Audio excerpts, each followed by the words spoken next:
صاحب توفیق ہو اس پر ایک قربانی، خواہ وہ بکرا ہو، مینڈا ہو، گائے، بھینس، اونٹ، اس کا 7واں حصہ ہو، ایک قربانی واجب ہوگی. اور زیادہ سے زیادہ قربانیاں کرنا، یا پوری گائے، پورا اونٹ، کئی بکرے، کئی بھینڈے، سعادت ہے. فخر المرسلین خاتم النبیین صلی اللہ علیہ وسلم نے بھی آخری حج کے موقع پر 100 اونٹ منگوائے تھے، حضرت علی کو یمن بھیجا تھا، اور 63 اونٹ آپ نے اپنے ہاتھ سے نحر کیے. بخاری میں ہے کہ آپ ان سے کوئی بات کرتے تھے اور انہیں تسلی دیتے تھے کہ یہ دنیا کی زندگی ہے، یہ ختم ہو جائے گی، لیکن آخرت میں آپ مجھے جنت میں ملیں گے. لوگ کہتے ہیں کہ یہ فرماتے تھے. اور یہ جانور جو قربانی کے ہیں، یہ جنت کے مطابق ان کو شکلیں دی جائے گی.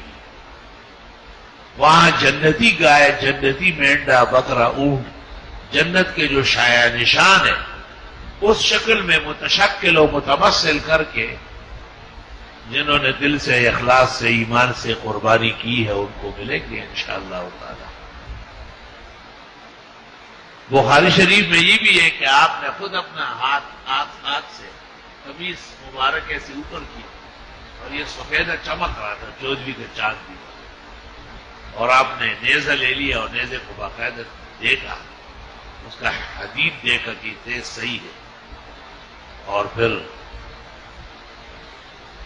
اونٹ کی طرف بڑھ گئے اور اس کو نہر کیا. بڑا مشکل عمل ہے. امید اس کا مائر ہو گیا. توبہ.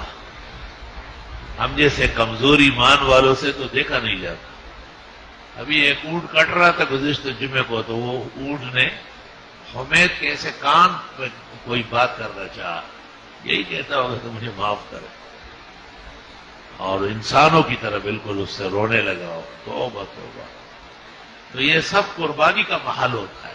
ایک محبوب چیز سے، ایک پیاری چیز سے جب مومن مسلم کا تعلق پیدا ہو جاتا ہے بہت زیادہ، اور پھر وہ اس پر چھرا پھیرتا ہے اللہ کی رضا کے لیے، خدایا تو بڑا ہے اور تیری رضا بڑی ہے، وہ نصیب فرما.